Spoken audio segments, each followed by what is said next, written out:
बिस्मिल्लाहिर्रहमानिर्रहीम। तमाम देखने और सुनने वाले बहन भाइयों को नेचुरल हेल्थ टिप्स में खुश आमदीद।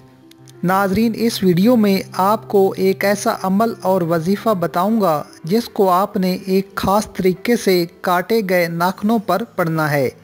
इंशाअल्लाह ताला आपकी घरेलू परेशानियां, कर्ज़ की अदायगी, तंगदस्ती, लाइलाज मर्ज से सेहत याबी इस एक अमल से ठीक हो जाएंगी। मज़ीद आगे बढ़ने से पहले आप सब भाइयों से रिक्वेस्ट है कि आप मेरे चैनल को सब्सक्राइब करें और बेल आइकन के बटन को ज़रूर दबाएं।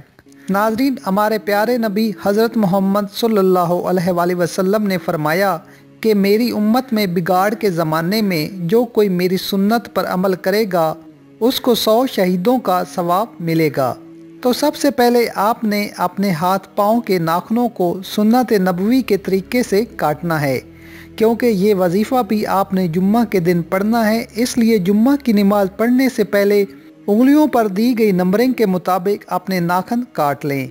यानी दाएं हाथ की शहादत वाली उंगली से शुरू करें और उंगलियों पर दी गई नंबरिंग के मुताबिक अपने नाखून काट लें।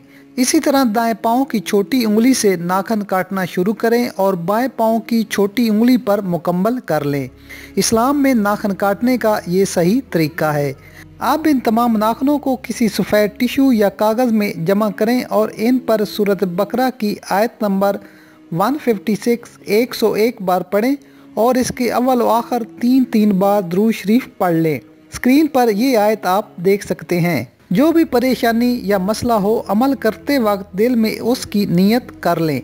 अमल मुकम्मल होने पर नाखूनों पर फूंक दें और इन नाखूनों को ऐसी जगह दफन कर दें जहां किसी इंसान का पाँव ना आए। घर के गमलों वगैरह में भी डाल सकते हैं। नाजरीन, ये अमल कोई आम नहीं, तमाम उलमा और मुशाइख इस पर मुत्तफिक हैं और इसका 100% फायदा होता है। इस अमल को सिर्फ जुम्मा वाले दिन करना है। जितनी बार करेंगे इंशाअल्लाह ताला जिंदगी आसान से आसान तर होती जाएगी। नाजरीन, वीडियो पसंद आए तो लाइक ज़रूर करें। मज़ीद अच्छी वीडियोज़ और टिप्स के लिए मेरा चैनल सब्सक्राइब करना ना भूलें। शुक्रिया।